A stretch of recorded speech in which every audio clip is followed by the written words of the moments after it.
20 seconds and see what happens.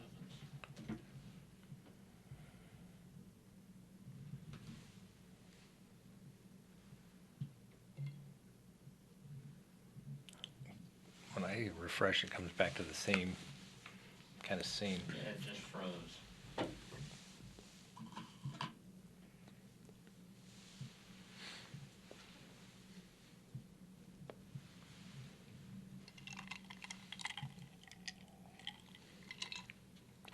Scotch is not my norm, and I quite like this. So thank you.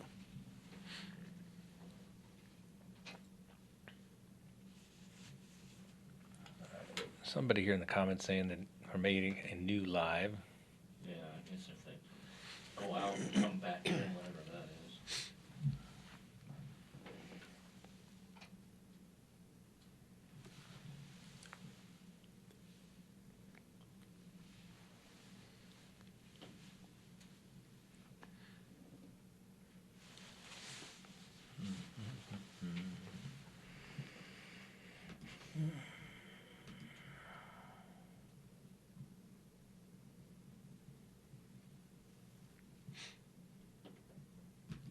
All right, it says live now, but let me go back here one more time. Try it again. It says live now, but there's just a. Oh, wait, here we are. We're back. Hey, All right, we're back. put my phone away. Sorry. All right, so sorry about technical issues there, ladies and gentlemen. This is Crime Talk, and we were here with Brian. And the reason why we're smoking cigars is that I know Brian through smoking cigars, and he knows a lot about cigars, as he had previously owned a cigar shop in town, and he was telling us about his experience of being robbed by three young gentlemen years ago. Mm-hmm. My gosh, that's almost 10 years ago, isn't it? Almost 11 now. Yeah, You still remember it rather vividly, don't you? rather vividly. I think it's one of those things that I certainly am not going to let it define my life, but it's not going out of my memory bank anytime soon. Yeah. It's an unpleasant feeling.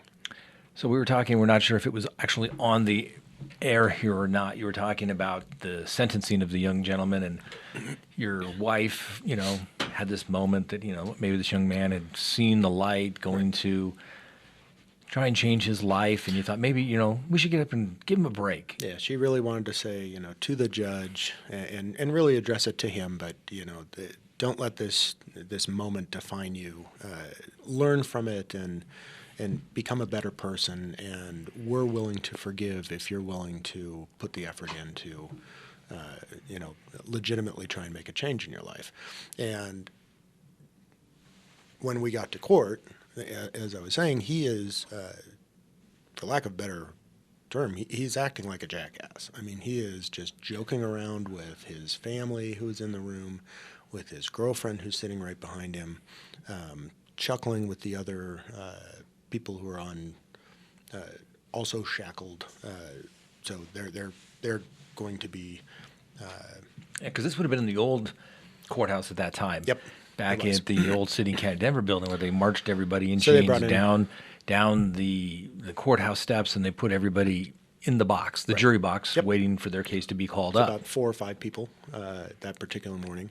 And so my wife saw this and just became outraged and said to the DA and to the victim's advocate, remember that little conversation we had about I was willing to give him, some benefit of the doubt, and Never mind. never mind, that's off. And now I actually want to make another statement which says you're just sitting here acting like a jerk that has no concept of the mental and emotional stress that you've put on both of us. We talked about that, yeah. You don't seem to take any of this seriously. You are literally acting like this is just, No big it'll deal. be fine. Yeah. Oh, Like I said, he he doesn't probably remember you. He probably thought he was going to be let out that afternoon.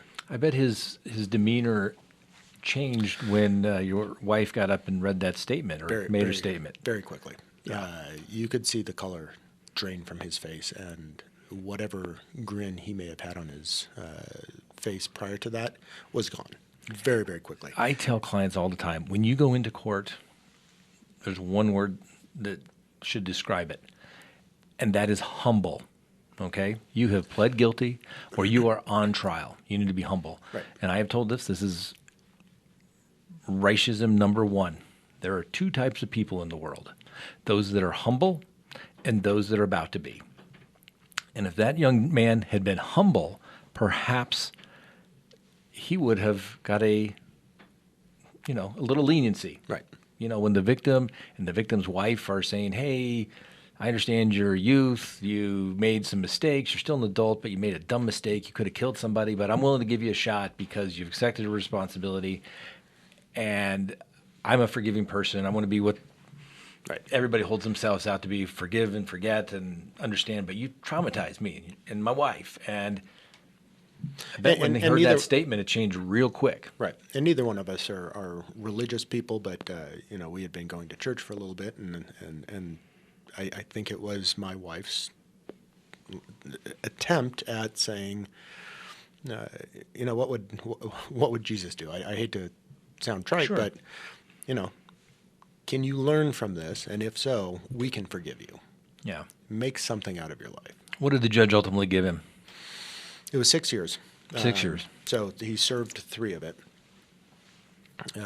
So that was the first sentencing.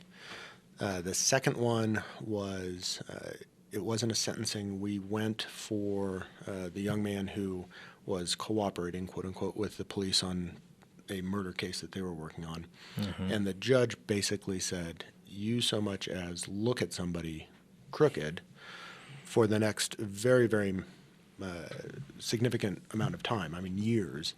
And he was under what's called intense supervision, something like that. So everybody knew exactly where he was at all times, right? He had the ankle monitor and all that fun stuff, and probably had to check in with some officer of the court with great frequency.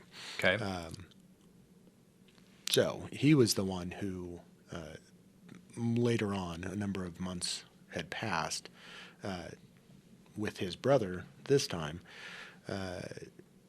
met somebody on Craigslist who was selling a Nintendo, for example, met him in a parking lot and pulled out a gun and was going to rob him for a Nintendo. Now, thank God the guy didn't get shot, but Sure. Shots were fired. This guy, like you said, he wasn't exactly practicing sound gun safety, mm-hmm. and I don't know if it was an accident or not, but and he had a couple of minor run-ins with the law, and the judge basically said, all right, I said, don't look at anybody cross-eyed. He looked at somebody cross-eyed, but don't look at anybody really cross-eyed, and next time. And that's the thing that I don't And he actually went get. to rob somebody. I don't That's get the one that. thing I don't get. If you're going to go rob a bank, that's where the money is. Mm-hmm. A robbery on the street where you're robbed in front of your house, you go rob somebody for a Nintendo. You want, this person is thinking to themselves, first of all, you think, are you really thinking, why would you think this is a good idea? And I've asked many clients this over the years, why would you think that would be a good idea? And is it really worth, the next 6, 8, 10, 20, 32 years of your life for a Nintendo? Right. For God's sakes, we're talking a couple $100. Well, and that's a couple $100 of actual purchase, right? Yeah. At the end of the day, if you steal it from somebody, you're going to pawn it, and you probably get $25.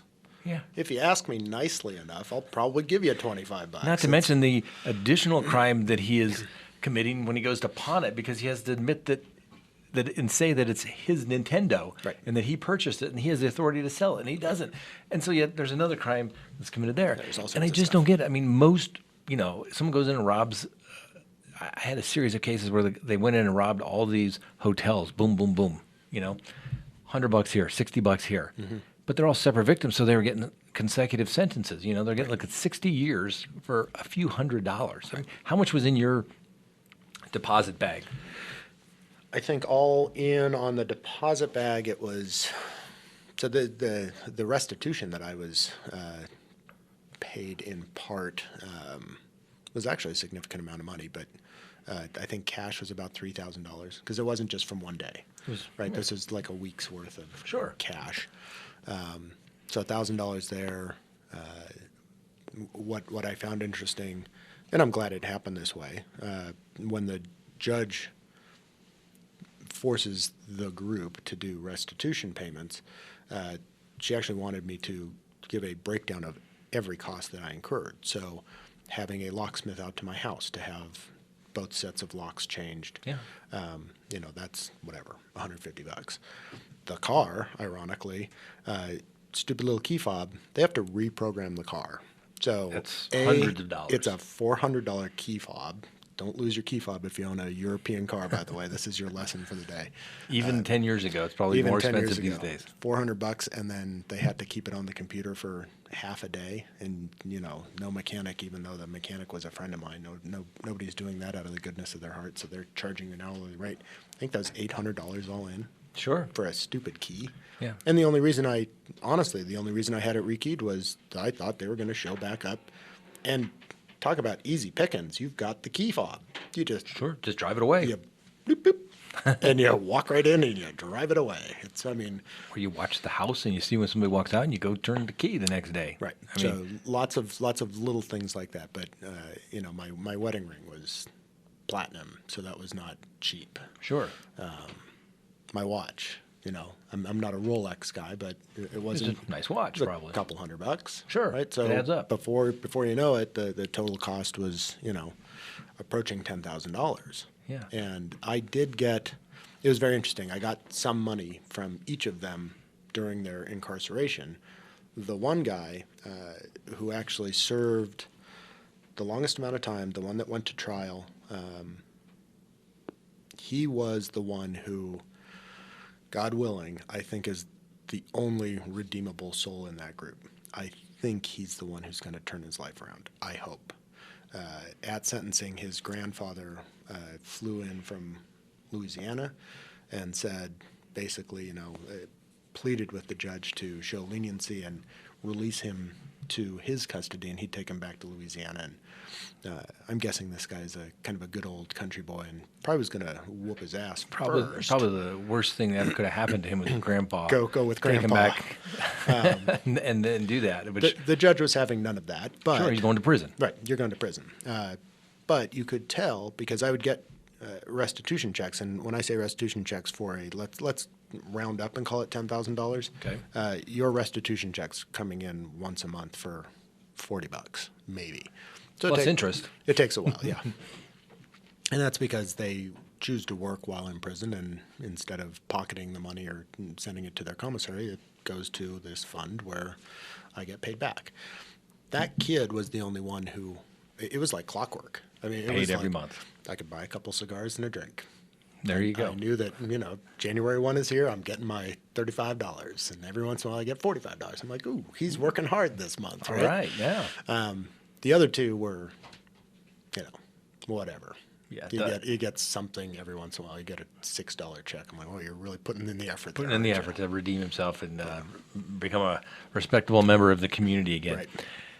We talked about how it affects people. Did you ever have to go to any kind of counseling or anything like that, or you just kind of suck it up as, hey, it's just part of life and move on? But I mean, you said it affected you. I mean, probably 6 months or so you were really observant of your surroundings. But like I said, people that commit the crime, they just don't realize how it impacts people. I mean, Right. Whether it's your car stolen, your house broken into, whether somebody, God forbid, sexually assaults somebody, that affects people's relationships for the rest of their lives. Right. And It the changes people your that get ability it- to trust. Absolutely. Strangers are people you know. I probably should have gone to some level of therapy. I didn't. I'm one of those weird people that kind of think, it is what it is. It's almost like my catchphrase of life. It is what it is. Sure. I'm gonna fight through it, and I'm a realist. that That which doesn't kill me makes me stronger. And again, I'm to a certain level, I'm grateful for having the experience. I would never wish it upon my worst enemy. That is not something that anybody should have to go through. Yeah. But it changed my life in positive ways too. Yeah. It's funny in the sense that you say that. I mean, I was in the Marine Corps. You're always raised, emotion shows weakness. Don't do anything like that. But as I get older, I've seen people, whether it's from their own childhood or some significant life event. Sometimes it truly does help people to talk to somebody, to kind of walk through it and think, what are they thinking? Let's think about it. Is it going to happen again? Could it possibly? What are you going to do to change it? Not that you had anything to do with it. You were just coming home from an honest day's work, and here you are being robbed, people trying to liberate your car and your wallet and things like that, which is, people just, like I said, people that are doing that aren't thinking about, gee, how is this going to affect my victim in the future? Right. They're thinking about, well, I'm going to score $60 for what? They're going to go buy some weed at the time. Right. They're going to go buy a new pair of tennis shoes or something. I mean, what they, it's just crazy. Did you ever find out what they spent the money on? Did anybody ever? No, they never got to that point. The reason they got caught, or one of the factors that helped them get caught, was it was about a month later, they did the exact same thing to somebody else. Mm-hmm. Same neighborhood? Same neighborhood. Give or take a mile. So I live north of Wash Park. This second one was in Wash Park, but it was the exact same circumstance. These guys saw a nice car and decided to follow him out of the Cherry Creek area, and almost exact same thing. Got to his driveway, and here come the guns a-blazing. Well, I think somebody asked Jesse James years ago, why'd you rob the banks? Well, that's where the money is. Right. I mean, why go to the poor neighborhoods, right? You're going to go to somebody decent, hope they have some money on it. Right. And obviously 10 years ago, people still carried cash. You still had cash deposits. Mm-hmm. Not like today's world where everything is 99% credit. Exactly. Yep. So one of the other interesting things, interesting to me, and very much one of those things that I will always, always, always remember, and I really have the utmost respect for everybody that was involved, from the street cop to the detectives to the DA to the victim's advocate. I actually built relationships with all of them, and I work downtown, and every once in a while I will bump into the DA at lunch, at a restaurant that's kind of halfway between both of our offices, and it's circumstance. Sure. He did a phenomenal job. He got up prior to victim statement, when I got my opportunity to talk to the judge about the effect that it had on me. And I know where his heart was, and his heart was right, and I'm actually glad he said this, because I think my response was impactful. But he said, Mr. Parsday was at the wrong place at the wrong time. That's all this was. Yeah. Right? And I actually got up after he gave his speech, and I said, I'm going to disagree with you. I wasn't in the wrong place at the wrong time. I was at my house after a long day of work. It doesn't get any more right place, right time. It was an unfortunate timing. Sure. But don't make this sound like this was, fate, and you're in the wrong place at the wrong time if you're walking in a canyon and a rock hits you on the head, right? Sure. It could have hit you. It could have fallen, The odds that it hit you were just happened to 5 be seconds. there. You just Yeah. happened to be there. I was doing everything right. I'm going home after it was 11 o'clock at night. I had probably been at work for 14 hours at that point. Mm-hmm. That's not the wrong time. The What? time is for me to go home and go to bed because I'm a little tired. And being robbed in your driveway, it's as good as being robbed in your house. That's your space. Sanctuary. It's your sanctuary. It's your castle. So there's nothing wrong place about that. I totally agree. And, one of the reasons why I started, this channel and things like that is it frustrated me so much when on the evening news you see somebody, somebody's committed a crime, the victim, it gets 20 seconds news bite. And obviously a case like yours doesn't make it to the evening news. It happens. It happens. Had you been shot or killed, thank God you weren't, maybe you would have made the evening news. But people have no idea what really goes on there. And, whether it's trying to explain it from the criminal defense side or from the victim side, I think it's important for people to know that these are real people. Right. Okay? And yes, sometimes they're good people that make stupid knucklehead decisions. Like you said, you thought one maybe had the ability to change his life. The other two were like, hey, this is what we do. We're going to keep doing it until we just get too tired of it, or maybe shot and killed ourselves or something along those lines. So I think it's important for people to hear, these types of stories. Last week we had, Phil Cherner. He, represented Nathan Dunlap on his 35C to, basically spared the death penalty, and he's the one that submitted the clemency package to the governor, and the governor stayed his execution. And those aren't the people that most people every day are going to hear about and talk to. Right. And some people may say, "Oh, this is boring. I only want to talk about what's in the headlines." I want to talk to people about the real criminal justice system, and that includes the victims. That's important because, those big sensational cases, everybody acts like, "Oh my God, this happens in our neighborhood." This kind of stuff happens all the time. Right. It just depends on what news organization picks it up and says this is going to be the big, the big story. Well, it'd be the Christopher Watts story, or El Chapo gets right. Arrested, and finally, after he escapes from Mexican prisons, multiple times, and gets extradited to the United States, and those kinds of things. People, oh, that's the big sensational case. But what happens every day? That's what's in the courtrooms. The stuff that doesn't make the news media every day.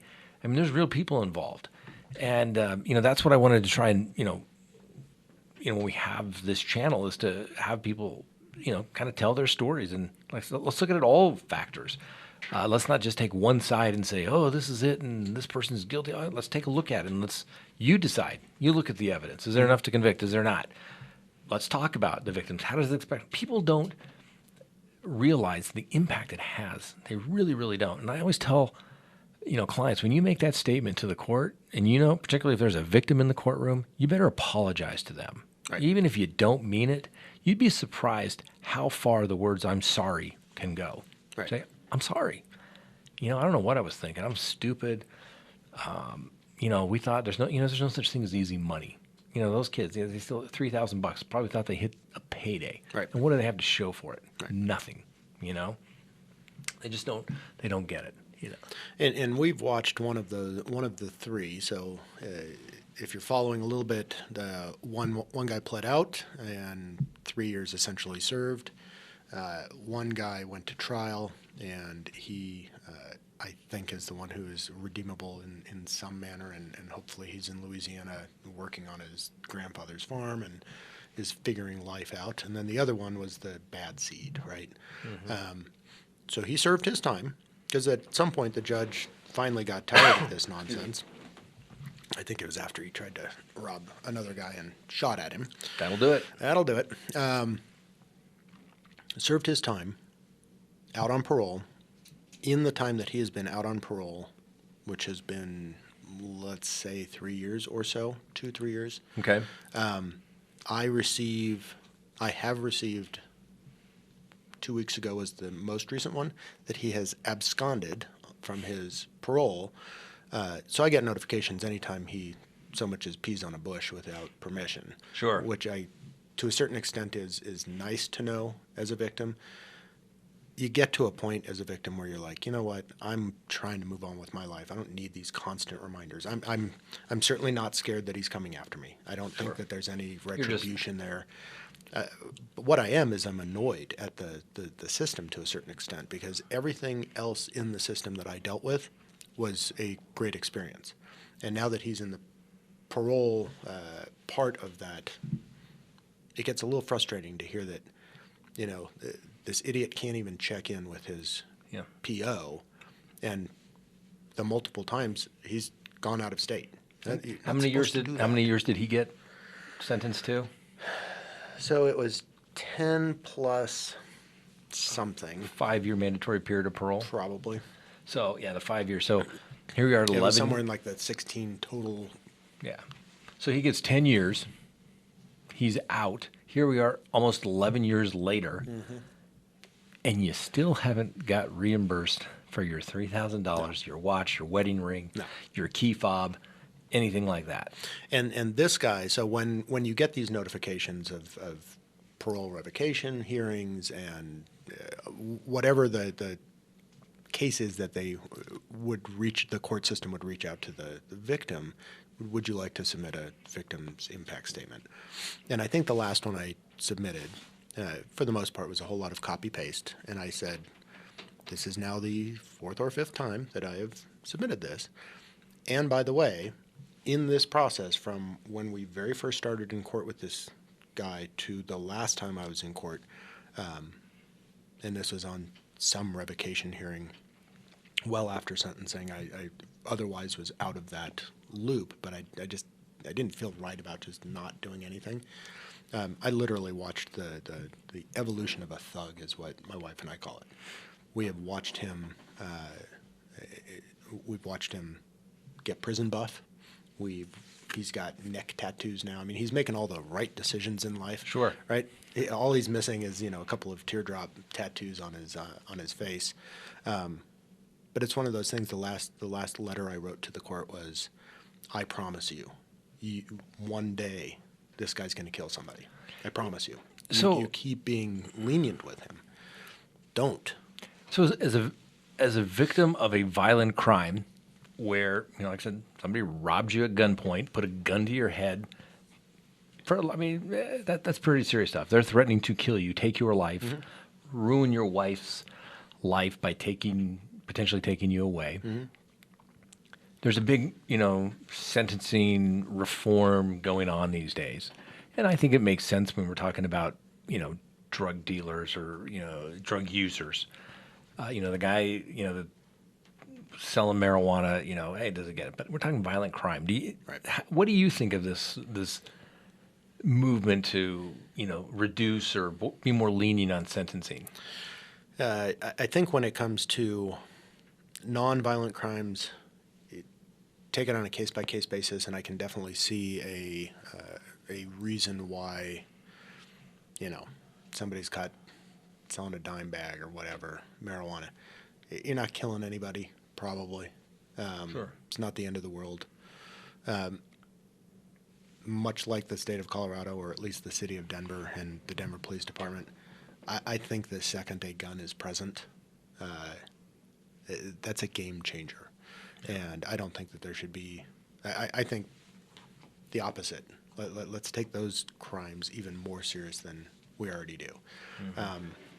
And I'm blessed, if that's the word to be used, that I do live in Denver. And even though we are a very lenient society, generally speaking, in Colorado, where we're fairly liberal, we want to look at the best in humanity and really try and work with people.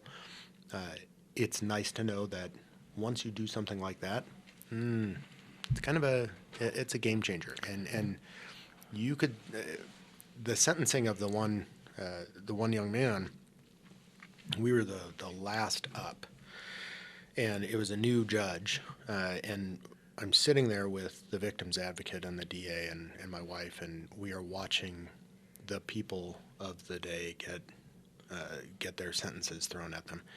And the judge was like, well, you were on drugs, and I think you can turn your life around, and I'm going to be lenient on you. And the next person comes up, and you made some bad mistakes in life, and I'm going to be lenient on you. And after about 6 of these going through, I leaned over to the victim's advocate, and I said, I don't have a good feeling about this at all.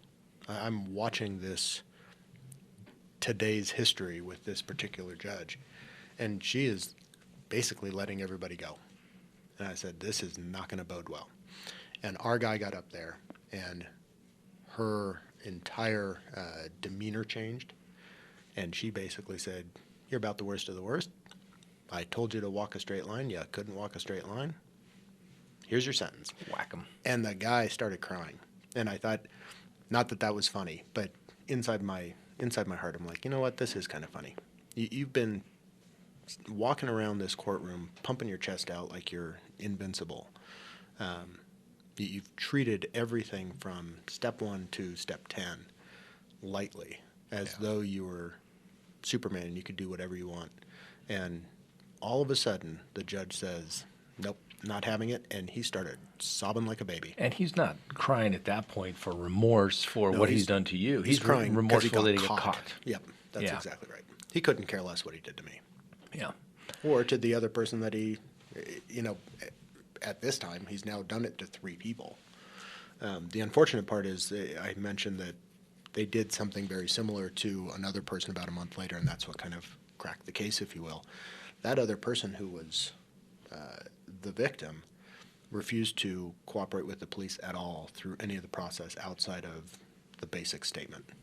Really? Which really irritated me because those... Was it out of fear, or was it out of simply because sometimes people don't want to cooperate simply out of fear? Like, I don't want this guy to know who I am. I don't want him anything retaliation in the future or anything like that. The understanding, my understanding in talking to the police at the time was he was basically taking the attitude of I'm too busy and important to have to show up to court and testify and be engaged in this process. Sure. That simple. Well, but it was irritating, right? As the other victim, I kind of want to call him up and say, these guys are going to jail for my crime at this point, not yours. If you cooperate just to the same basic level that I'm cooperating, we could put these guys away for an actual decent amount of time. Well, I've said it. I've told district attorneys and I've told DAs that, there's rape, murder, violent crime, obviously aggravated robbery is violent crime, and everything else. Right. And everything else you can resolve, and it's probably not the most heinous thing. It still has an impact on the victims and things of that nature, but it's not like this. And so, they should be punished. Mm-hmm. And there's lots of studies out there that if you're committing violent crime, usually you're going to continue to commit violent crime until you basically get to the age old enough where you're just too tired of going back to prison, or you just can't do it anymore. Right. And that's why they lock up a lot of violent criminals until they're old and they're too decrepit to be able to go back out there and commit new crime. And then by that time they get out, they're probably institutionalized, and it is what it is. I mean, they've spent 10, 20, 30 years in there, and time stops for them when they're in custody.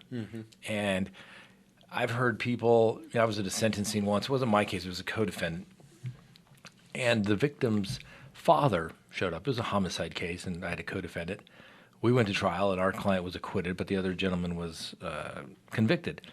And the father of the deceased showed up and said, "Hey, I've been there. I've been to prison.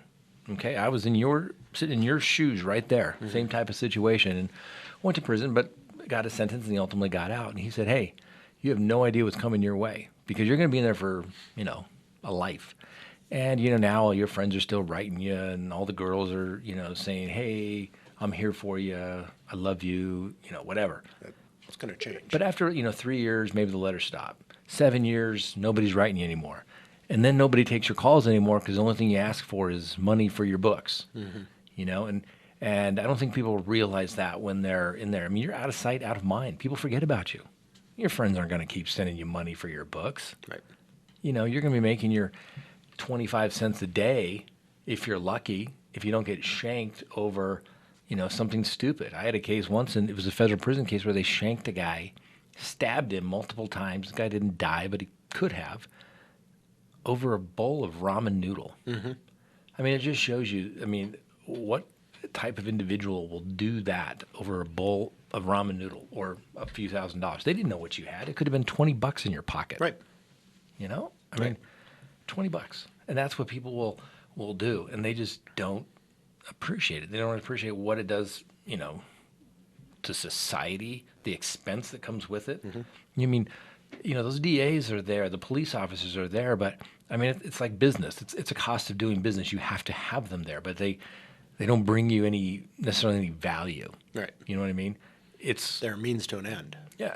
It's like, you hire you have a business, but you have to hire security. You have to hire, certain people in your business that you need them, but they're not bringing any value to it. And that's the way it is. Don't get me wrong. There's great police officers out there. Most 99.9% of them are very, very good. Right. And they're there, but in the sense of like a business sense, they're not like creating value. Right. It's the cost of doing business, but that's money that if you have high crime, that's money that can't be spent on something else. To build a new bridge, repave your road, make sure your trash is picked up, buy that new dump truck, buy that new fire truck. You know what I mean? And so there's a cost to society that most people don't think about because of that. And that's, I get it, it's frustrating, right. But it's a cost that society has to do. not to just protect the people, but they're there to protect you. And, unfortunately, the police responded, but they can't be everywhere. They didn't prevent the crime. They can only show up later and thank God they weren't putting chalk marks around you. Right. I mean, that's what it boils down to. Right. It's frustrating in that regard. Yeah, So- I guess on the positive side, we could have put a lot more police personnel to work had they killed me, right? Because now you got the coroner, and now you got detectives who are at the scene, and these are horrible thoughts, but No, it's true. truly, It's absolutely true. it's an unpleasant, like I said, it's an unpleasant feeling. I like to take the positive from it. I look at my life, and I am more aware, and I tell everybody, be aware of your surroundings. Just be aware of your surroundings. Because it matters. Do you look back and do you think, was there anything that I did that made me stick out as a target? I mean, I've known you. I've never thought, oh, there's Brian, he's an easy mark or anything like that. I mean, it just completely random, or just because of the fact it was 3-on-1? It was completely random. Like I said, they caught glimpse of my BMW and said, all right, this is our guy, right? Let's assume that he's got something in the bank, so we're going to take the car, take him to the bank. Try to use his credit We're card, going to get as ATM much machine. out of him as possible. Interestingly enough, and we found this out at trial, they didn't start off following me. They were following a Mercedes. The Mercedes ran a red light. These guys are all wearing gloves and bandanas and all have guns. They were at least smart enough to not run the light even worse following that initial car. And it just so happened that a block later, there I am. So it was just that is the wrong place at the wrong time part of the equation. I happened to be at an intersection right at the exact wrong. I had a case years ago, and this just shows you how random it is, and the victim did nothing wrong, but I represented a gentleman, and it was actually a court-appointed case.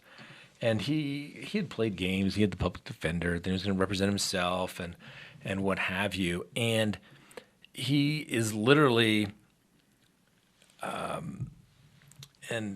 he's literally, he gets out of prison a day or two before he goes to see his parole officer. He has he cops an attitude with the parole officer. And the parole officer says, you know what?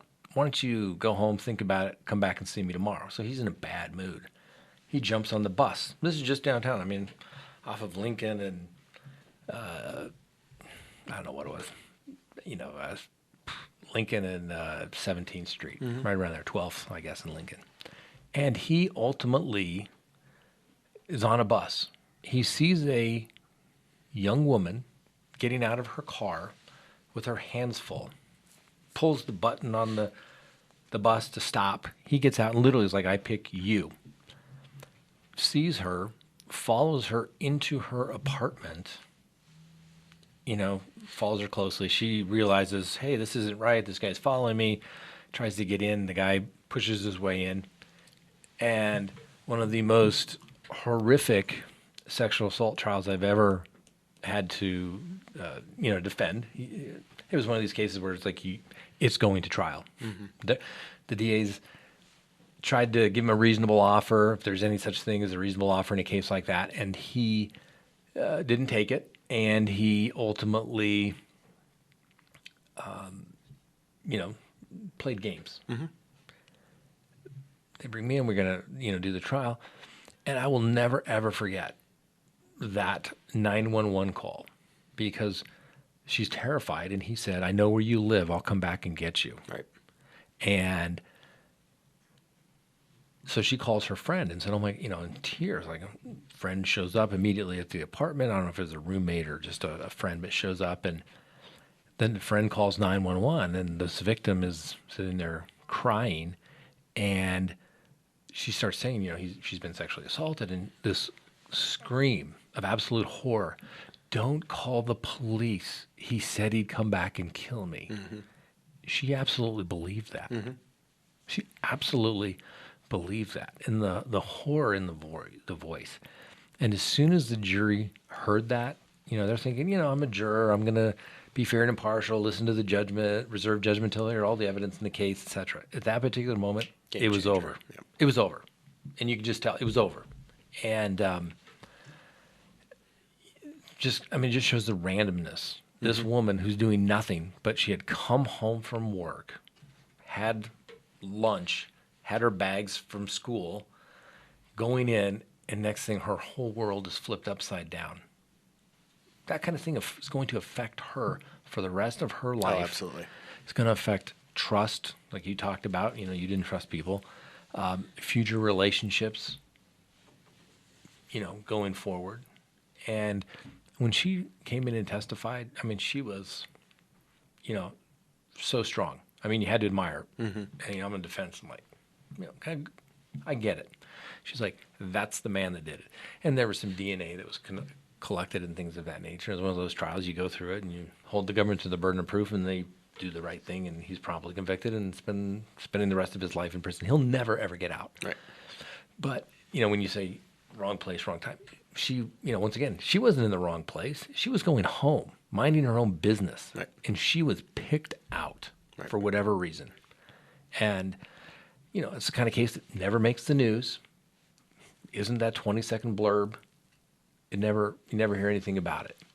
And it was funny because in that particular case, the parents were coming through security and they had scissors. And the mom said it was simply for you know, she was knitting or something to that effect. And the dad got arrested down front or detained or something like that. And they told the judge and my client, you know, Mr. Tough Guy, who can pick out, you know, young women and sexually assault them, is all worried about, you're not going to let him get me, are you? Right. You're not going to let him get me. And I'm thinking, what are you worried about? You're going behind the magic door over here with, you know, a sheriff escort. I'm the one walking to the car. I'm the second most hated guy, or if not first most hated guy in the courtroom, because I'm representing this guy. Right. You know? And so people just, like I said, you're in the right spot. You weren't doing anything wrong. The other guy just picked him out. And that's just, you know, the absolutely horrifying part. You know, as a dad of a, you know, of a young, my daughter, young woman, it doesn't matter. It could be, you know, my son as well. Somebody just picks you out. I'm going to rob you. I'm going to steal your car because I think you got a nice car. Right. I mean, that's just the randomness of it. And like, what are they thinking? They think they can just take what they want, do what they want, you know, violate somebody like that. They just don't get it. And it's you know this better than anybody, but it's a slippery slope. It's not one crime.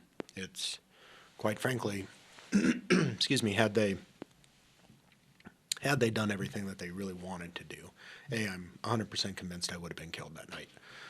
But at the end of the day, they're not going to take my car and try and sell it. They're going to take that car and use it for another crime. Yep. And probably ditch it somewhere and take the next guy's car and use it for another crime. And it's like this cycle that just keeps going and going and going. And you know, everything in life is not Hollywood. It's not, you know, car thefts, not the robbery part, but just straight up car thefts. It's not like Gone in 60 Seconds where there's these little rings of people running around stealing cars and selling them to, you know, Chinese warlords. They're stealing that car and going to rob a bank with it, or they're stealing a car and, you know, whatever they're going to do with it. It's another crime. It's not an end-all, be-all. It's not a money-making scheme. Yeah. And the reality of it is it's not theirs. Right. It's yours. You work hard for that. Right. You know, at that time, you got the financial crisis, your business is struggling, and on top of that, these people take what's yours, and you know, I mean, it's just, you know, ridiculous. So, how was the scotch? While we're It was very good. Would you like a little more? We'll do a little tiny splash. Just a little splash I because do it's have just to a little drive. bit less. You do have to drive. Yeah, we'll get you an Uber if we have to. We haven't gotten that far that we're worried about the driving at this point. But Yeah, we still have a couple of cigars left. It looks like we're buffering again. Does that mean we've reached our limit here on YouTube? We'll see if it buffers again. Well, we're still there. We'll see if that's enough to do it. So let's talk about cigars. What's your favorite cigar? So I'm going to, excuse me, I'm going to preface this by saying Cuban cigars are popular for two reasons. A, they are very well made, but particularly in the United States, they are popular because they are forbidden fruit. So years and years and years ago, before the boom, if you will, of cigars in the United States, and the boom kind of started in the 90s, and then it died down for a little bit, and you don't have the visible boom that you had in the 90s where literally everybody was smoking cigars because it was a status symbol. And by the way, back then, most cigars were garbage. Sure. They just were. There are more cigar smokers and cigar sales in this country now than there were back then. But I will tell you that there are so many really, really, really good cigars on the market. I have the ability to get Cuban cigars. I don't bother. You're going to pay twice as much, and I can get a great cigar that comes from the Dominican Republic or comes from Nicaragua at my local cigar shop, and I don't have to worry about the either very real or imagined victimless crime of going against our Treasury Department and buying, counterfeit, not counterfeit, but buying embargoed cigars. I tend to smoke Dominican cigars for the most part. I have a particular brand that it's my go-to cigar. Mm-hmm. Like I said, I'm kind of a professional at this, as much of a profession as you can make out of cigars. Sure. So what I like is going to be more on the spicy side. And again, if you are looking at cigars in a similar manner to how you look at wine or how you look at scotch, there are nuances to all the different varietals that change drastically.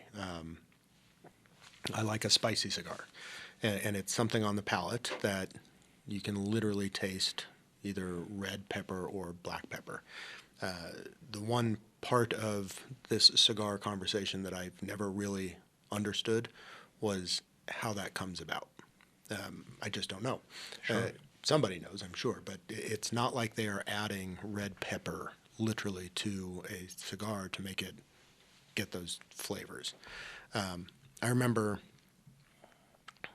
years ago, this was before I owned the cigar shop, the thing that kind of clicked in my mind where all of a sudden I knew it was more than just me sitting down with a cigar, and it was really, okay, I kind of get this now. And my palate is now tasting things. If you read reviews of cigars, the descriptors are anything from, and these are literal, chocolate, and again, there's no chocolate in the cigar, leather, pencil lead, barnyard flavors, so grass, excuse me. I remember sitting down and smoking a particular brand called Ashton VSG, which is a fairly high-end cigar, and I remember sitting there, and about halfway through the cigar, it was my aha moment, and I said, I now know what they mean when they say hints of leather, right? Again, how are you going to add a leather note to an organic product, an all-natural product? But as I was smoking it, I could sense what it might taste. In full disclosure, I've never put leather in my mouth. But if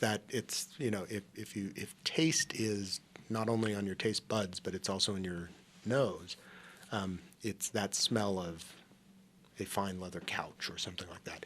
I could taste the leather, and I'm like, aha. And then all of a sudden, I start paying attention a little bit more. Okay, so I can see where they're coming up with the chocolate notes. I can see where they're coming up with the pepper notes. And pepper is, as a spice, runs the gamut, right? There's red pepper, which is a very different flavor than black pepper. And so now I can kind of taste those differences. So my cigar of choice is La Flor Dominicana. Years and years and years ago, it was one of the first what we call boutique cigars. So it's a small farm, small factory, only produce a relatively small number of cigars per year. And when I say relatively small number, I'm talking like maybe on an annualized basis, 20,000 cigars, Which is not many. really is not many. If you consider a box is 25 cigars typically, and you are producing something that's going to travel at least the United States, if not globally, it's really not that many for 20,000 cigars. When you consider your non-boutique cigar companies, which are your Monte Cristos and your Romeo and Julietas, they're producing millions, right? Because they're going mass market. La Flor Dominicana started off as being known as one of the mildest cigars on the market. And they did a very, very good job of creating this niche where it was very mild cigars. Somewhere in the early to mid 2000s, the trend in cigars flipped, where manufacturers were trying to make as strong a cigar as possible. And La Flor Dominicana has essentially done the best job of making most of their cigars fairly strong, fairly full-bodied cigars, but without hitting that point where it's strong for no good reason, right? Because you can do that. They make full-bodied cigars, but they're very flavorful. There are other cigar companies that, particularly during that time when they were trying to get stronger and stronger and stronger, they're making them strong for no good reason. You want to talk about people getting sick off smoking a cigar and getting no benefit from it because the flavor's not there, Sure. right? So And they were just powerhouses. And everybody's had that cigar if you smoke on a regular basis, and everyone has known that one person who, for the first time, has a cigar, occasionally has a cigar, where they are just dying. It feels like they have. They turn green. They turn green, and there's something, the following day there's something growing on their tongue and things like that. But a good cigar, if you like it, doesn't leave that terrible taste the following day. Right. It shouldn't remind you of licking an ashtray the next morning, which isn't to say you're not going to have some flavor left on your tongue. I mean, Sure. It's a fairly strong flavor, but if you drink a fairly strong red wine, the next morning you're going to have that same kind of, you drank some red wine the night before. Sure. During that period when cigars were becoming stronger and stronger and stronger, there was I was at the trade show, and I'm talking to one of the manufacturers, and he had a boutique company, did very well, and he was one of those guys who's just pushing the edges on how strong can we really make it. And he told me a story that he was in New York, and he's in the back of a limo. It had to have been a limo. It wasn't a cab because it was private, so he was allowed to smoke a cigar there. And this is right from the factory floor, essentially as close to that as possible. And it was a new blend that his blender said, I'm going to try and just knock your socks not only off, but probably into another county. Sure. So he's smoking the cigar and very quickly realizes way too strong, even for him. And I joke that I'm a professional. He literally is a professional. It's his job to taste and know nuances and all this fun stuff. So he is turning green as a professional. And he taught me something that I will share with anybody who ever wants to know. If you are ever smoking a cigar and you start to get that green feeling, and I don't know the science behind it, I'm sure somebody out there is smart enough to figure this out, but pure sugar is the cure for that. So drink a Coke. Okay. Not a Diet Coke. Coke. Sugar Coke. If you don't have a sugar Coke, do what this gentleman did, which was open up a couple packets of sugar that you would pour in your coffee, put it in your tongue, and just chow it down.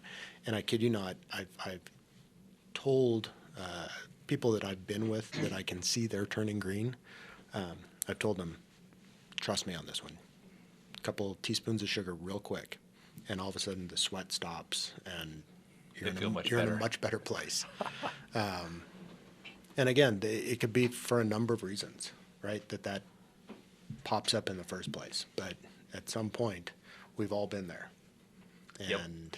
And everyone's seen somebody that's had that experience. and it's not a pleasant feeling, by the way. It's not, people drink to get a buzz. I mean, not all the time, obviously, but one of the before you get to the point of just being hammered, it's not the end of the world if you get a buzz. It's, part of the experience. When you start to get a significant buzz on a cigar, at least for me, it's an unpleasant feeling. Absolutely. You start to sweat and you just don't feel good. Good. And there's no benefit. The next feeling is, all right, here comes the vomit. This is going to happen. And thank God I've never had that go all the way. But yeah, strength matters. How about particular sizes of cigar? Does that make any difference to what you're smoking or how it tastes or anything along those lines? So cigars come in, besides length, they're based on a ring gauge, and that ring gauge is based on a 64th of an inch. So if you had a 64 ring gauge, it means the circumference is 1 inch all the way around. Okay. I tend to smoke somewhere between a 54 and a 60, and 60 is kind of the highest ring gauge before it gets obnoxious. Like a big old Churchill where you're just right. seeing if it'll fit in your mouth. A 64 or bigger ring gauge starts to get just weird for me, and then there are people who like it. What I learned in the process of blending is when a blender is making a cigar, he's actually making a very narrow cigar, usually like a 40 ring gauge, which is like Corona is what it's called. Okay. It's a fairly skinny cigar, and for whatever reason, whenever a blender makes that, that's his ideal baseline. So if you can taste that in the Corona form, that's exactly how he wants you to taste it. The bigger it gets, the more tobacco there is in there, and it's a percentage, right? So on a smaller ring gauge, you have less tobacco, so your wrapper, which is the only part of this cigar that is just one leaf, is going to have a greater impact as it relates to the other two components. Whereas if you get bigger, those other two components are going to take up a much bigger percentage of that flavor profile, if that makes sense. It does. Okay. It's all personal preference. It is I'll tell you personal that preference. all day long. It's all What are your personal thoughts on a preference. good Davidoff? Do you like Davidoff? So, yes, I like Davidoff. When I had the shop and I had customers who were brand new and they wanted advice, what should I try? I'll tell you two things. A, don't ever let somebody tell you that the most expensive cigar is the best, because That's true. it may not be. Yeah, it may not be at And all. also, the cheapest cigar may not be the worst. There are some really, really good cigars on the market right now that are $5 a piece. There are some really overrated cigars that are $25 a piece. So don't ever let somebody tell you that price is the definitive thing. That being said, Davidoff is an expensive cigar. That it is. It also tends to be kind of from a flavor standpoint, the most middle of the line, consistently good, always good, but it's never going to blow your socks off from a strength standpoint, and it's not going to be so mild that it's like smoking air. So I would tell people, if as you are trying cigars, you try a Davidoff and you don't like the Davidoff, you probably don't like cigars when you're starting. Well, they're not for everybody. Right. I mean, some people like it. It's either No, absolutely. enjoy it or you don't. Usually depends on that first cigar that your buddy recommends. And if it turns you green, you're like, yeah, I don't need that cigar. Mm-hmm. But if it's something that's like, hey, this isn't too bad, you may get hooked, so to speak. Right. And again, I apologize for going back to the comparisons all the time to wine, but again, it's the same thing. With wine, and I'm not a tremendous wine drinker, but I know the wines I like.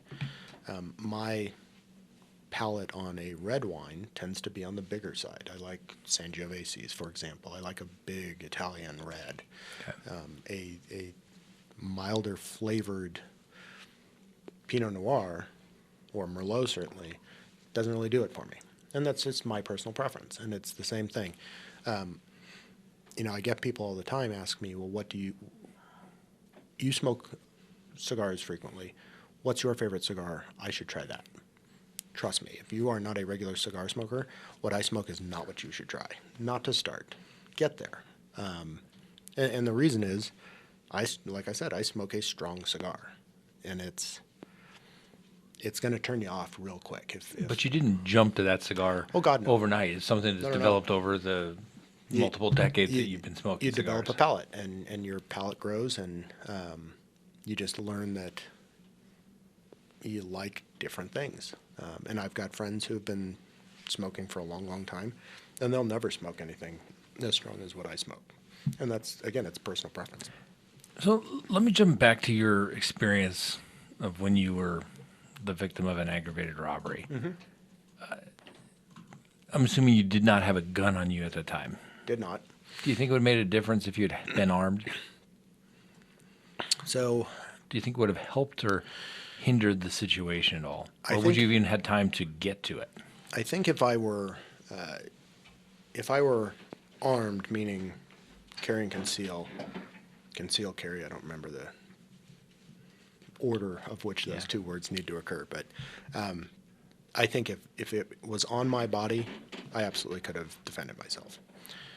The police, when they showed up, insisted several times, you can keep a gun in your car. You know you can keep a gun in your car. And I told them several times, not only would it not have made a difference, that actually would have been worse, because I was out of the car. I didn't know I was being attacked until I was several feet from the car. And they jumped into the car and started rifling through everything. Well, the last thing I need is a gun that they find that they think, here's little machismo man. We're going to show you and kill you with your own gun. Or, as bad, now we've got another gun. And You would have taken your gun and maybe next time we, sold it for $20 and used it in a homicide or something. or we bring another friend along and now he's got a gun. So from that standpoint, I told the cops in the car would not have made a difference at all. On my person, and this is kind of my recollection of the situation, I think I absolutely could have defended myself personally. And again, timing, right? I just happen to remember that they weren't digging in my pockets. They were saying, give me, give me, give me. And I was, for better or for worse, I very easily could have not given them some stuff. But eventually I was like, sooner or later they're going to start digging around. But I was able to reach into my inner coat pocket and grab my wallet and give it to them.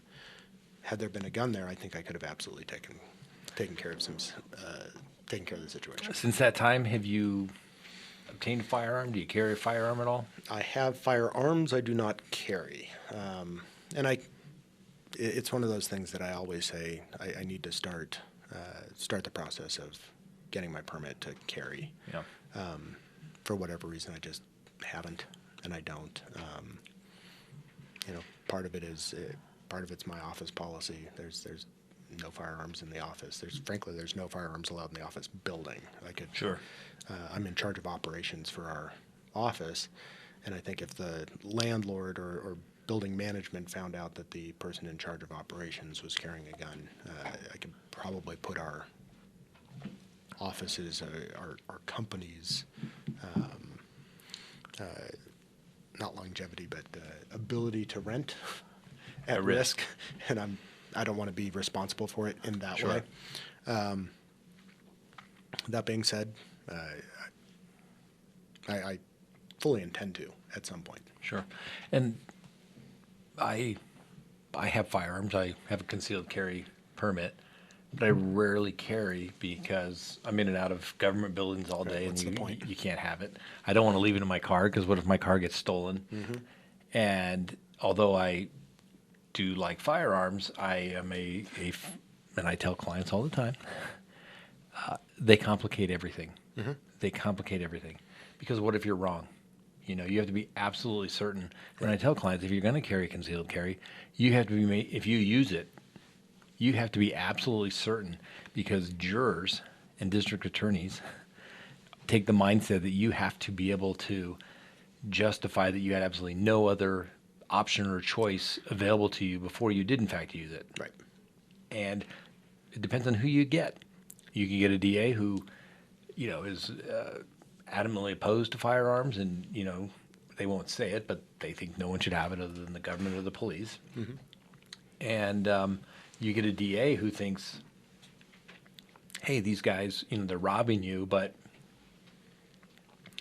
now you killed and maybe you shot somebody, and next thing you know, you're on trial. Right. And it comes down to, did you, could you have run? Could you have screamed? Could you have called the police? We had enough time why didn't you call 911? I mean, those are the things that people have to consider when they do that. Mm-hmm. And it's, it complicates the whole situation. Right. So fortunately for you, you were not shot, killed, anything along those lines, but it had you had that option available to you, you always wonder, well, what if I did? And again, it wasn't one person doing this to me. So I'm fast enough on the draw to take one guy out. The other guy very easily either panics or, knowing full well what he's doing, decides, I've got my chance, I'm going to shoot you now. Exactly. And he's going to say, well, he had a gun. I was acting in self-defense at that time. Right. And so... Now you've got circular logic going on, and that just doesn't work well at all. Exactly. Yeah. So as Cigars wind down here, and I was looking here, one of the comments said that I'm going to give you PTSD if I keep coming back to your situation you went through. Not at I'm all. not doing that, am I? Not at all. All right, good. I want to make sure And of that. There was a time where my wife, for all best intentions, was, and this was shortly after it happened, brought it up all the time to people that we were talking to. At that time, I think there was a little PTSD, and I finally told her, can we, if it comes up, we can talk about it, but let's not advertise it. Sure. This wasn't my shining moment in life that I want to remember forever and ever. That being said, we're now several years past that, and like I said, if I can educate somebody just this much to be a little bit more aware of their situation, their surroundings, than they were this morning, I think it's serving a purpose. So you don't live in fear. And again, you brought up a case of a horrific sexual assault. I think that one takes a lot longer to get over. A lot longer. And quite frankly, She may never. had I been shot, we may be having a very different conversation here. But I wasn't. I'd like to think that I learned some things from that, and if I can help educate somebody on, some aspect of just being self-aware and being safe, then I've done my job. Because, at the end of the day, it's just stuff. It's That just stuff. stuff can be replaced. Right. Your life can't. It's really what it boils down to. And thank goodness you were there. If you were to see one of these young men today, what would you tell them? I know one is absconded from parole. The other, is maybe making this $40 a month payment, maybe down in Louisiana with his grandfather and making sure he walks the straight and narrow. But if you had to see him today, if they were sitting across the table, what would you tell him? I think I'd say not just me, but the other people that you attacked, and that is what it is. It's an attack. I hope I hope there's a realization in your mind that whatever you gained from it, because like you said, it was small. Whatever it was small. I hope you understand that you didn't ruin my life, but you could have. Mm-hmm. And you may very well have ruined somebody else's life. Everybody, I think, internalizes situations differently. I said that part of the process of them getting caught was they had done the exact same thing to somebody else. That other somebody could have very easily had a much different mental and emotional reaction than I had.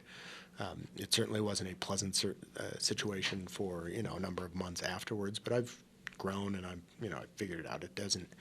to the comment, I'm not going to have PTSD flashbacks or all of a sudden take a step backwards now. Sure.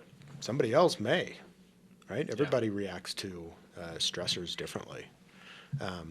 So I think that would be kind of my thing is was it worth it? That would Right. be my question. And- Would you ask them, was it worth it? Was it worth it from your time behind bars? But similarly, why? Right? Yeah. Why? Why? Why would you do this?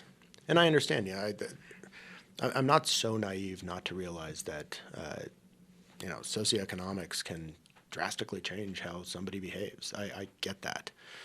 I don't think these guys were. They did not rob me so that they could feed their family. Let's put it that way. Sure. Right? They robbed me so that they could go buy something fun or buy some drugs or, have money to throw a party. That is, at the end of the day, why they did it.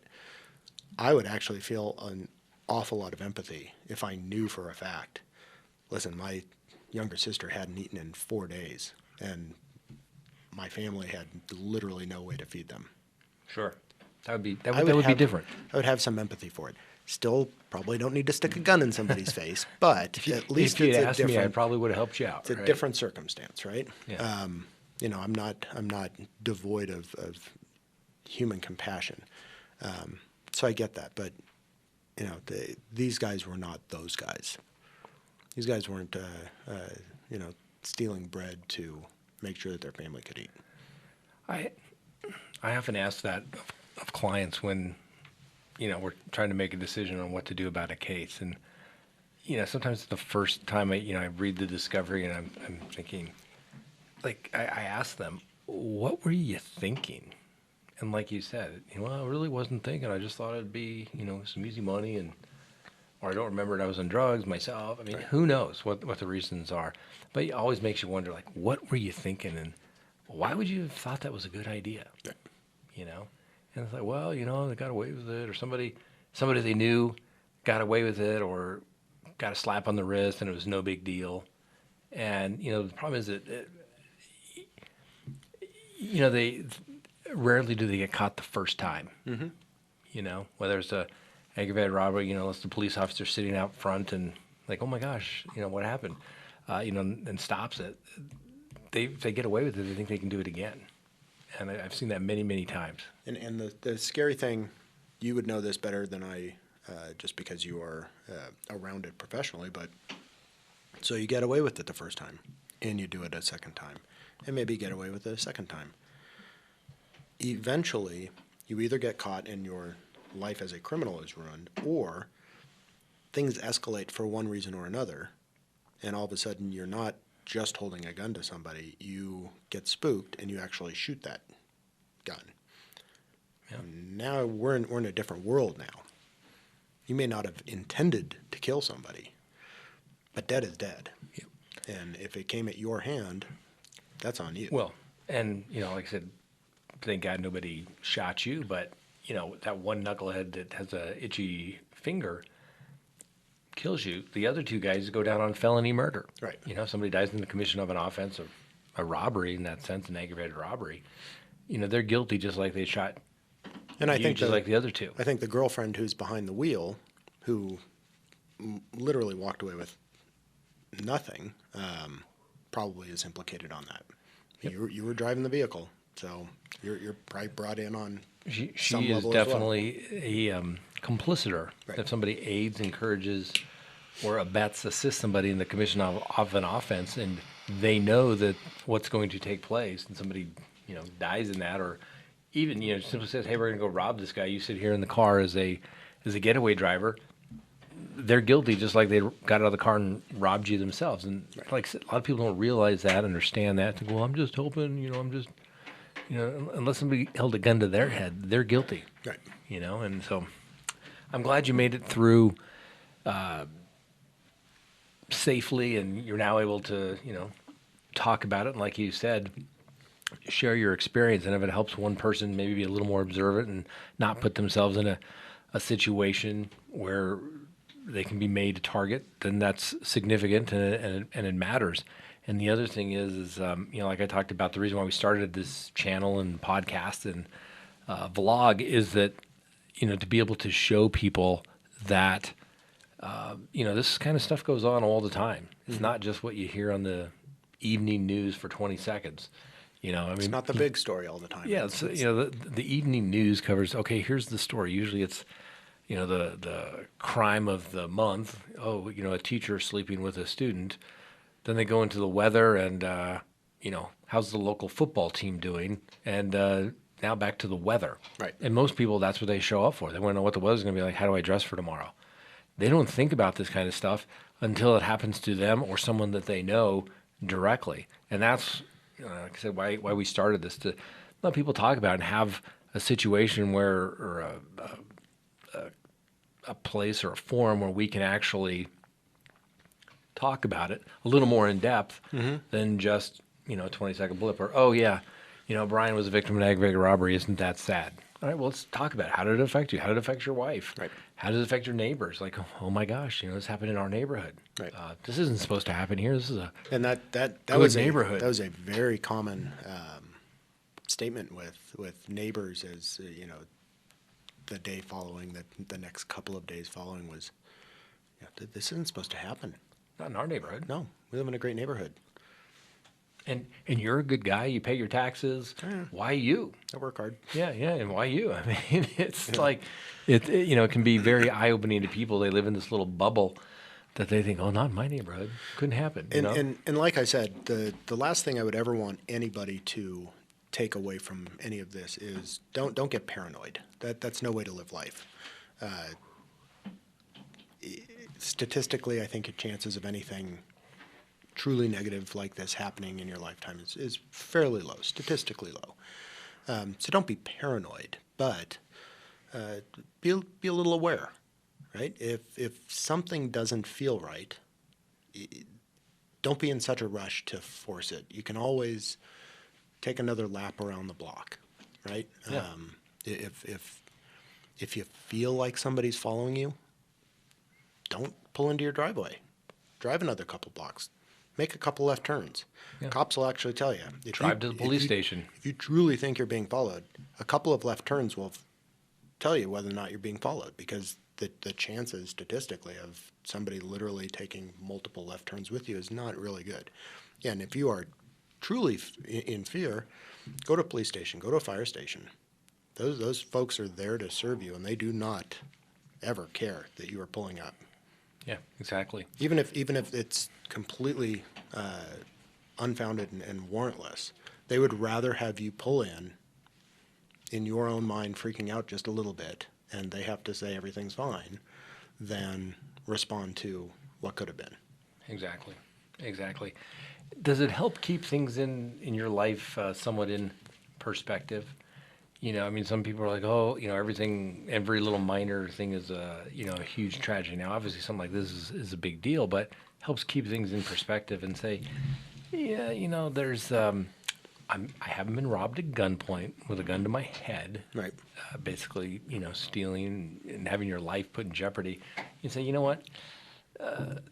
All things considered, whatever the problem of the day is, it's an inconvenience. Right. Because no one's robbing me at gunpoint. Right. Yeah, it does.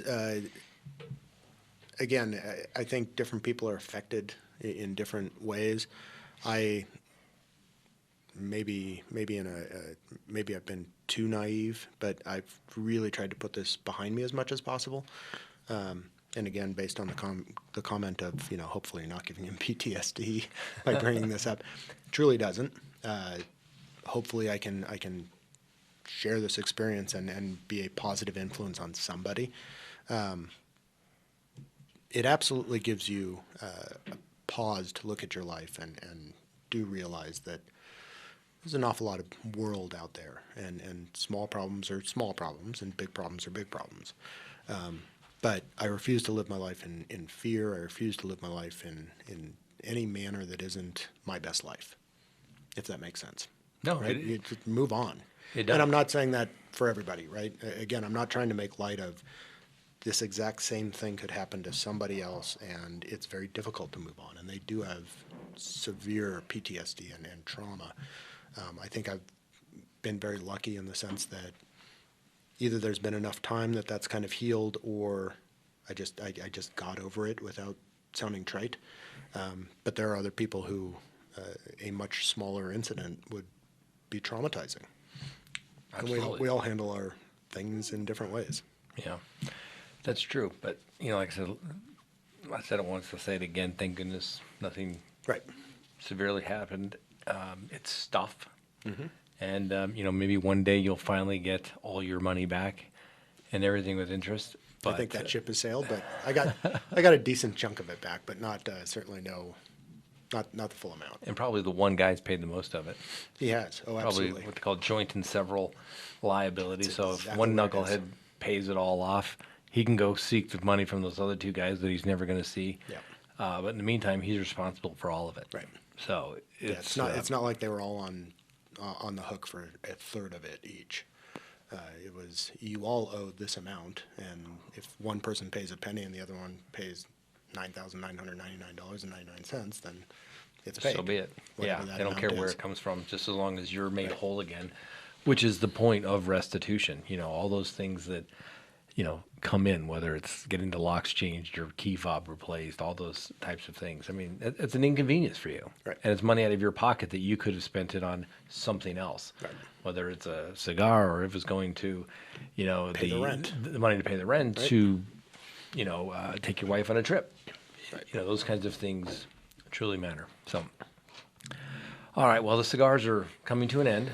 The scotch, like I said, We've had was it good? it was really good, and This is 28-year single malt Scotch whiskey. I haven't tried it yet, but it's the good interesting to know thing about that particular Scotch is they bottle it specifically for this group. So if you're not in the group, if you will, you can't get it. you can't get it. And I think this I is really one do of thank you for 239 bottles Yep. worldwide, because they apparently buy these casks from various whiskey Scotch makers around the world, and then they age it. And then when these experts show up, somebody tastes it and says, "It's ready." yeah, we're ready. And like I said, this is a 28. So thank you for sharing. Had that had a 60-year-old that night that I was somehow made a member of this organization. And like I said, we'll save it for special occasions. 60-year-old Scotch goes down like syrup, by the way. I mean, the older a fine liquor like that becomes, the more syrupy it becomes, and the sugars come out and all that fun stuff. So, Yeah, it's very smooth. so Very smooth. 20, what did we say, 28 28. years? That's a pretty good year for, if you consider most fine Scotches are in the 10 to 12 year range. Okay. 28 is pretty good. Well, I appreciate you taking the time. I know you're a busy man. You have things to do. Thank you for coming in This and was fun. partaking of a fine cigar and some fine scotch and Thank telling you. your story as a victim. Like I said, that's the whole point of what we want to do here, is be able to show everybody's side, and let's talk about the facts and not just get so one-sided emotional about it, and actually take a look at it. So I thank you for coming in. Thank you. I appreciate it. This was and fun. For everyone who's tuned in, I appreciate you watching. And if you like the channel, please like it. Please subscribe. Tell a friend. We will be back tomorrow. Hopefully, we'll be able to talk about some of the cases that we've been following. Obviously, there's big, news. We talked about it a little bit early on. We put some Watts videos up, and it's one of the children's birthday today, and it's just tragic, the whole Watts thing. We've got the case down in Colorado Springs area there, Black Forest, where the young flight instructor has disappeared, and her fiance is not really cooperating in the sense that most people think they would. The mother of your child is gone. You think you'd want to do everything you could to do it. So we'll talk about that. We'll talk about other cases. I appreciate you tuning in. Thanks for watching. Like the channel, subscribe, please. And we'll be back soon. And thank you for watching. And just appreciate what you all have done. I cannot believe how quickly the channel has grown. I appreciate that. It's not gone unnoticed. And but for some things that have come up in the practice of law, as well as some personal matters, be objective, talk about the facts of cases, and go from there. So thanks for watching. Have a wonderful evening, and thank you. Have a great night.